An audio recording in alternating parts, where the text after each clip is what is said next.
कहानी की शुरुआत में बताया जाता है कि चेस्टर्स मिल नाम का एक शहर पहले आम शहरों की तरह ही था, लेकिन फिर वहाँ कुछ ऐसी भयानक डरावनी घटनाएं घटने लगी जिससे पूरा का पूरा शहर नर्क से भी बदतर बन गया। लेकिन आखिर वहाँ ऐसी कौन सी खतरनाक घटनाएं होने लगी, चलिए जानते हैं। तो कहानी की शुरुआत होती है बार्बी नाम के एक लड़के को दिखाते हुए जो एक डेड बॉडी को जंगल में दफना रहा था। बार्बी वहाँ का लोकल निवासी नहीं था और बार्बी के माथे पर लगी चोट को देखकर लग रहा था कि मरने वाले बंदे के साथ उसकी काफी ज्यादा लड़ाई हुई होगी। उस आदमी को दफनाने के बाद बार्बी अपनी कार में शहर से बाहर निकलने लगता है, लेकिन तभी उसका सामना शेरिफ नाम के एक पुलिस ऑफिसर की कार से होता है। उसे देखकर वो थोड़ा डर जाता है, जिससे उसका ध्यान ड्राइविंग से हट जाता है, लेकिन किसी तरह वो पुलिस से बच निकलता है। पर तभी कुछ गायें सड़क के बीचों बीच खड़ी थी। उनको बचाने के लिए बार्बी अपनी कार को एकदम से मोड़ देता है, जिससे वो गायों से भरे खेत में पहुंच जाता है। इससे उसे थोड़ी चोट लग गई थी। कुछ सेकंड्स बाद वहाँ पर जमीन अर्थक्वेक की वजह से जोर जोर से हिलने लगती है कि अचानक आसमान से एक चीज बार्बी के सामने आकर नीचे गिरती है और सब कुछ शांत हो जाता है। बार्बी देखता है कि एक गाय आसमान से गिरने वाली उस चीज से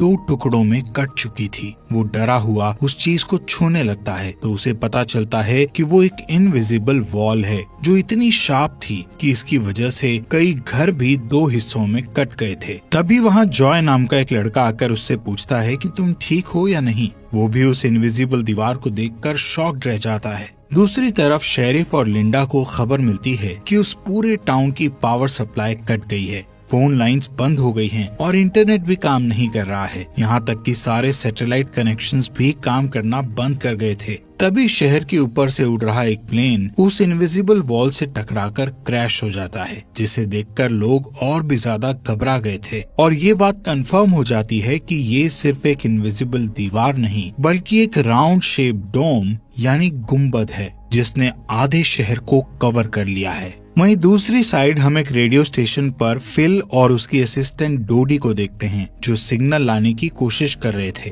वो दोनों थोड़ा कंफ्यूज थे कि अचानक सिग्नल क्यों चला गया। यहाँ पर फिल को लगता है कि ये अच्छा मौका है उनकी रेडियो रेटिंग्स को हाई करने का, इसलिए वो दोनों सिग्नल को ठीक करने में लग जाते हैं। वहीं एक फायर ट्रक डोम की दूसरी तरफ से आ रहा था, जिसे देख बार्बी ट्रक वाले को इस इनविजिबल वॉल की तरफ इशारा करता हुआ उसे रुकवाकर क्रैश होने से बचा लेता है। थोड़ी देर बाद वहाँ इन्वेस्टिगेशन करने के लिए कुछ पुलिस वाले आते हैं, पर इस इनविजिबल डोम को समझना उनके बस की बात नहीं थी। उसी समय वहाँ पर एक शहर का काउंसिलमैन जिसका नाम बिग जिम था वो भी पहुँच जाता है, लेकिन उसे भी इस डोम के बारे में कुछ भी समझ नहीं आता। यहाँ पर पुलिस को इन्फॉर्मेशन मिलती है कि उस शहर की तरफ आने वाले सभी रास्तों को बंद कर दिया गया है, क्योंकि उस डोम की वजह से बहुत सारे एक्सीडेंट हो रहे हैं। इसके थोड़ी दूर घर पर जूनियर नाम का लड़का एंजी नाम की लड़की के साथ इंटीमेट हो रहा था। एंजी पेशे से नर्स थी और जो की बड़ी बहन भी थी। इंटीमेट होने के बाद जूनियर एंजी से कहता है कि मैं तुमसे बहुत प्यार करता हूँ,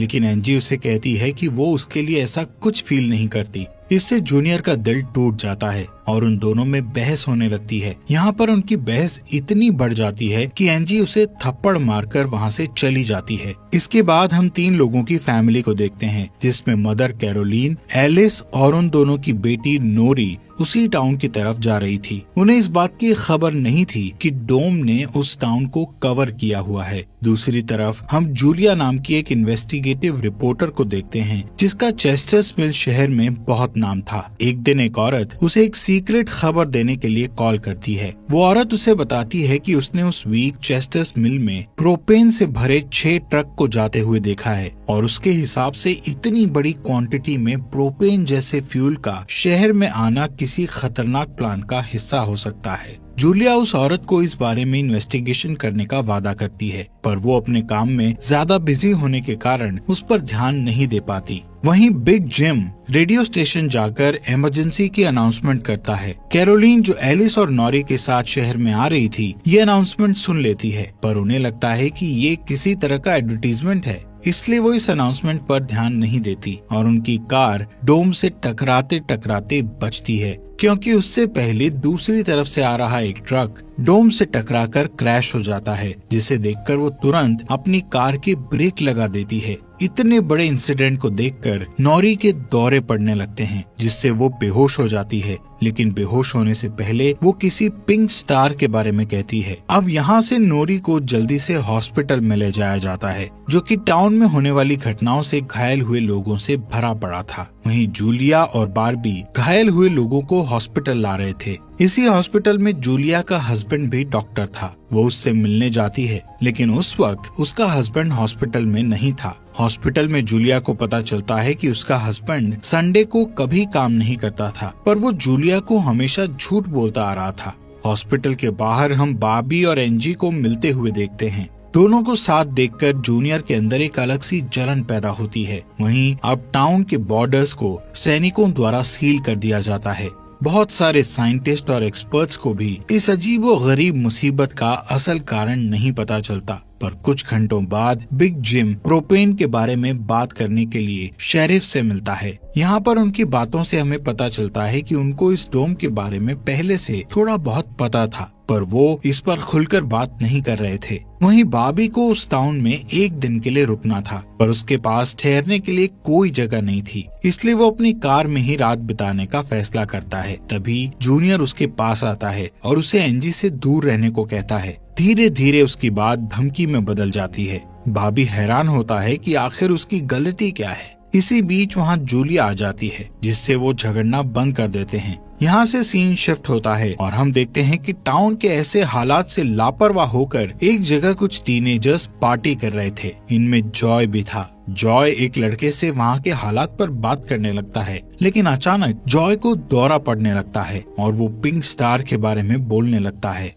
जैसे कि पहले नौरी ने बोला था। वहीं जॉय की बहन एंजी घर पर अकेली होती है। तभी अचानक उसके घर में जूनियर घुसकर उसको किडनैप करके अपने फादर के टूटे फूटे शेल्टर में ले जाता है। यहाँ पर वो उसे बताता है कि मुझे पता है शहर को कवर किए इस डोम के बारे में। यहाँ पर एंजी को उससे ये भी पता चलता है कि बिग जिम ही जूनियर का फादर है। जूनियर एंजी को ये भी बताता है कि उसके फादर अपनी फैमिली की सुरक्षा को लेकर हमेशा चिंतित रहते थे, इसलिए उन्होंने फैमिली के लिए ये शेल्टर बनाया था। वहीं दूसरी साइड जूलिया बार्बी को अपने घर में ठहरने के लिए लाती है। तभी अचानक बार्बी की नजर उसके हस्बैंड की फोटो पर पड़ती है और उसे रियलाइज होता है कि ये वही आदमी है जिसे उसने सुबह मारा था। दूसरी तरफ लिंडा और शेरिफ सभी व्हीकल्स पर नजर रख रहे थे ताकि कोई भी गलती से इस डोम से न टकरा जाए। तभी अचानक शेरिफ को अटैक आ जाता है और वो वहीं पर मर जाता है। अब यहाँ से हमें सुबह की घटना फ्लैशबैक में दिखाई जाती है,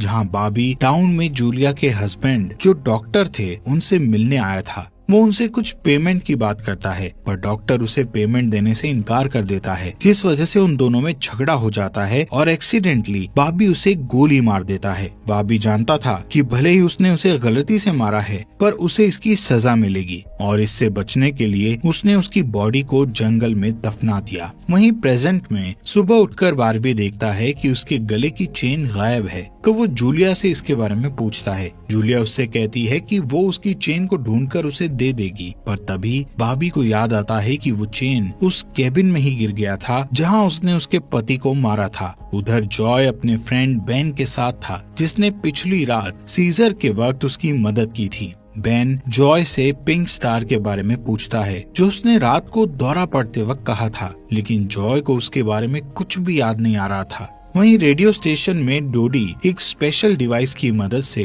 डोम के बाहर वाले लोगों से कांटेक्ट करने में सक्सेसफुल हो जाती है। वो सोल्जर्स को आपस में बात करते हुए सुन सकती थी, पर वो उनसे कुछ नहीं कहती। वहाँ सोल्जर्स भी कंफ्यूज थे कि आखिर ये इनविजिबल वॉल क्या है। दूसरी तरफ बिग जिम रेस्टोरेंट में बैठा ब्रेकफास्ट कर रहा होता है कि लिंडा वहाँ आकर उसे शेरिफ के मरने की खबर सुनाती है, जिससे वो लोग तुरंत बंकर में डेड बॉडीज को दफनाने वाले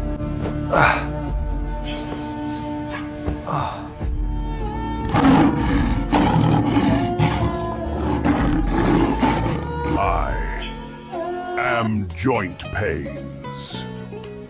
I am dangerous. No! It's Paingo oil! Pango oil best for all joint pains, knees, shoulders, back, and other joints. Shelter के पास जाते हैं जिसका नाम लेस्टर था। उधर एंजी शेल्टर में किसी को मदद के लिए बुलाने की पूरी कोशिश करती है पर वो कामयाब नहीं होती। तभी जॉय वहाँ आता है और उसे चेन के जरिए बेड से बांध देता है। वहीं बिग जिम लेस्टर को अपने साथ लेकर आता है जो कि शेरिफ का ही दोस्त था। शेरिफ की मौत से वो बहुत दुखी और परेशान हो जाता है। जब लिंडा उनके आसपास नहीं होती तब वो और बिग जिम पिछले महीने होने वाले प्रोपेन के इंपोर्ट के बारे में बात करते हैं कि प्रोपेन के इंपोर्ट में उन तीनों का ही हाथ था और उन्होंने टाउन वालों से ये बात छुपाई थी। शेरिफ की मौत से ये कंफर्म हो गया था कि वो उनकी इन्वॉल्वमेंट के बारे में किसी को कुछ नहीं बता पाएगा, जो कि उनके लिए अच्छी खबर भी थी। उसी दिन बाद में लिंडा पुलिस स्टेशन आती है तो देखती है कि बिग जिम शेरिफ के ऑफिस में कुछ ढूंढ रहा है। लिंडा की पूछने पर जिम उसे कहता है कि वो वहाँ शेरिफ की वसीयत के पेपर्स ढूंढ रहा है, लेकिन असल में वो वहाँ प्रोपेन के इंपोर्ट से जुड़े पेपर्स को ढूंढने आया था जो उसे और लेस्टर को परेशानी में डाल सकते थे। वो तुरंत बाहर आकर शेरिफ को बताता है कि मुझे लगता है वो पेपर शेरिफ के घर में होंगे, जिन्हें लाने के लिए वो लेस्टर को तुरंत उसके घर भेजता है। इसी बीच जूलिया जल्दी से रेडियो स्टेशन पर टोडी के पास जाती है जहाँ वो देखती है कि वो लोग डिवाइस के जरिए डोम के बाहर खड़े सैनिकों की बातचीत सुन सकते हैं। उनकी बात सुनने पर जूलिया को पता चलता है कि वो लोग जमीन खोदकर डोम को बाहर निकालने की कोशिश कर रहे हैं पर वो इस काम में कामयाब नहीं हो पा रहे हैं। इसके बाद जूलिया रेडियो के जरिए पूरे टाउन में डोम वाली खबर को फैला देती है जिससे लोगों में डर पैदा हो जाता है और लोग घबरा जाते हैं। वहीं जॉय और बेन बॉर्डर के पास साइंटिस्ट को अपना काम करते हुए देखते हैं। साइंटिस्ट ये देखते हैं कि डोम के ऊपर पानी का क्या असर होता है पर उन्हें ज्यादा कुछ समझ नहीं आ रहा था जिससे वो किसी नतीजे पर नहीं पहुंच पाते। वहीं जॉय देखता है कि ये डोम एक छलनी की तरह है। वो बेन से बताता है कि इस डोम में से बिल्कुल मामूली सा पानी आर पार जा सकता है। दूसरी ओर बार्बी अपनी चेन ढूंढने जूलिया के हस्बैंड डॉक्टर के केबिन में जाता है। वहाँ उसे उसका चेन मिल जाता है पर तभी जूनियर वहाँ आकर उसे देख लेता है। जूनियर उससे पूछता है कि क्या तुम एंजी के साथ सोए थे। यहाँ पर बार्बी को लगता है कि शायद उसने उसे चेन ढूंढते हुए देख लिया है और इसीलिए वो जूनियर को ऐसे ही वहाँ से जाने नहीं दे सकता था,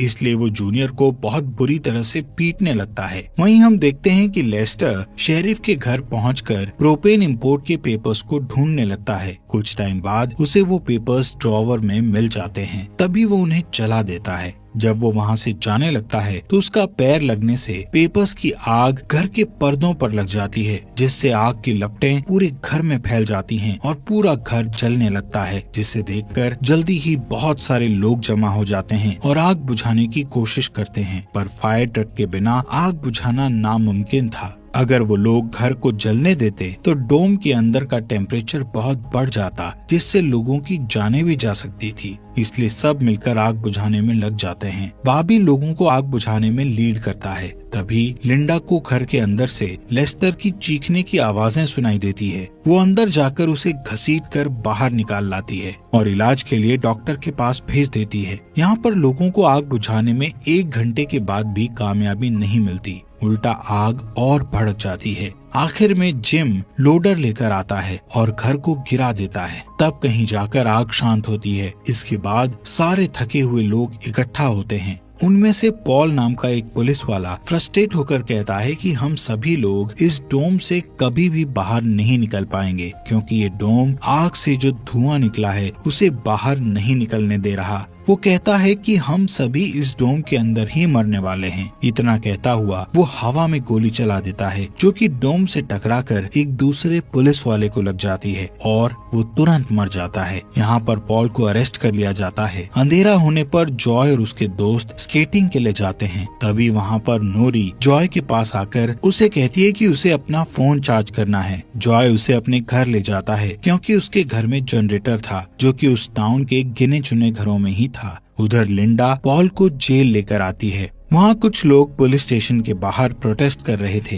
असल में वो लोग पुलिस के घटिया सिस्टम का विरोध कर रहे थे। जिम उन सब को ये कहकर शांत करता है कि जरूरत पड़ने पर उन सबकी मदद की जाएगी। लॉकअप में बंद होने के बाद पॉल को हार्ट अटैक आ जाता है, जिससे लिंडा उसकी मदद के लिए दौड़कर अंदर जाती है, लेकिन तभी उसे पता चलता है कि पॉल सिर्फ अटैक आने की एक्टिंग कर रहा था। इसी मौके का फायदा उठाकर पॉल उसे धकेलकर उसे लॉकअप में बंद करके वहाँ से भाग जाता है। इधर बंकर में जूनियर फिर से एनजी के पास जाता है। एनजी समझ चुकी थी कि अगर उसे यहाँ से निकलना है तो उसे जूनियर को झूठे जाल में फंसाना पड़ेगा, इसीलिए वो उससे अपने बचपन की यादें साझा करती है, जब वो दोनों एक बंद टनल में जाया करते थे, और कहती है कि हो सकता है डोम का टनल पर कोई असर नहीं हुआ हो तो वो लोग बाहर जा सकते हैं। यहाँ पर एनजी सोचती है कि अब वो उसके प्यार के जाल में फंस गया है तो शायद वो उसे छोड़ दे, लेकिन ऐसा कुछ नहीं होता। जूनियर अकेले ही उस टनल में जाने का प्लान बनाता है। वहीं जिम जब पुलिस स्टेशन में आता है तो पॉल की जगह लिंडा को लॉकअप में बंद देखता है। वो तुरंत उसे लॉकअप से बाहर निकालता है। उन्हें पता चलता है कि पॉल अपने साथ एक राइफल और कुछ गोलियां लेकर गया है। लिंडा तुरंत उसकी तलाश में जंगल की ओर निकल जाती है, क्योंकि उसे पता था कि पॉल अक्सर शिकार करने जंगल की तरफ जाया करता था। वहीं जिम पॉल को पकड़ने के लिए एक टीम तैयार करता है। उधर रेस्टोरेंट में बैठी कैरोलीन को नॉरी की फिक्र हो रही थी, क्योंकि वो पिछली रात अपनी दोनों मदर्स को बिना बताए जॉय के घर रुक गई थी। वहीं जिम लोगों से पॉल को तलाश करने के लिए उसकी टीम ज्वाइन करने को कहता है। वो बाबी से भी उनके साथ चलने को कहता है, क्योंकि वो आग बुझाने में अच्छा लीडर साबित हुआ था। इसके बाद वो लोग जंगल में जाने लगते हैं। रास्ते में बार्बी अपनी खूबियां दिखाता हुआ उनसे कहता है कि वो मिलिट्री में भी रह चुका है। वहीं दूसरी ओर जूलिया जूनियर को टनल की तरफ जाते हुए देखती है। वो उसे रोककर पूछती है कि वो बैग पैक करके कहाँ जा रहा है, लेकिन जूनियर बहुत जल्दी में था और वो नर्वस भी था। वो कहता है कि मैं बस यहीं पास में अपने दोस्त से मिलने जा रहा हूँ। इससे जूलिया का शक उस पर और भी बढ़ जाता है और वो उसका पीछा करती हुई टनल तक पहुंच जाती है। उधर जॉय के घर पर जॉय और नॉरी साथ में नाश्ता कर रहे थे। जॉय पहले कभी किसी लड़की के साथ अकेला नहीं रहा था, इसलिए थोड़ा नर्वस फील कर रहा था, जबकि नॉरी कॉन्फिडेंट थी और बातचीत में भी हाजिर जवाब थी। तभी बेन और दो लड़कियों को अपने साथ लेकर उसके घर आ जाता है, जिन्हें फोन चार्ज करना था। उन्हें इम्प्रेस करने के लिए बेन को जनरेटर यूज करना था, जिसके लिए जॉय बेन को थोड़ी बेदिली से इजाजत दे देता है, क्योंकि उस टाउन में जनरेटर एक बहुत काम की चीज थी और इस तरह उसका मिसयूज करना उसे सही नहीं लग रहा था। उधर जंगल में हम देखते हैं कि सर्च टीम पॉल को ढूंढ लेती है, पर उसी टाइम पॉल एक लड़के की टांग में गोली मार देता है। दूसरा लड़का भी उसे संभालने के लिए वहीं रुक जाता है, जबकि जिम और बार्बी पॉल के पीछे भागते हैं। दूसरी तरफ जूनियर टनल के आखिरी सिरे पर पहुंच जाता है, जहां पहुंचकर उसे पता चलता है कि डोम ने टनल को भी कवर किया हुआ है। वो दीवार के बिल्कुल करीब पहुंच जाते हैं, जिससे उसकी टॉर्च जलने लगती है। तभी जूलिया वहां आकर उसे वार्न करती है। जूलिया को देखकर जूनियर को बहुत गुस्सा आता है, क्योंकि वो उसका पीछा कर रही थी। इस बात से जूनियर पागलों की तरह उस इनविजिबल वॉल को मुक्के मारने लगता है, जिससे जूलिया उसे रोकती है। फिर दोनों बैठकर बात करने लगते हैं। जूलिया उसे बताती है कि अपने पास्ट में की गई एक गलती की वजह से वो जर्नलिस्ट की इस बेकार सी जॉब में फंस गई है। उधर जॉय का घर लोगों से भर जाता है, जो अपनी अपनी जरूरत के लिए उसके जनरेटर को यूज करने के लिए आए थे। एक बदमाश लड़का लोगों से जनरेटर यूज करने के बदले में पैसे वसूलने की कोशिश करता है,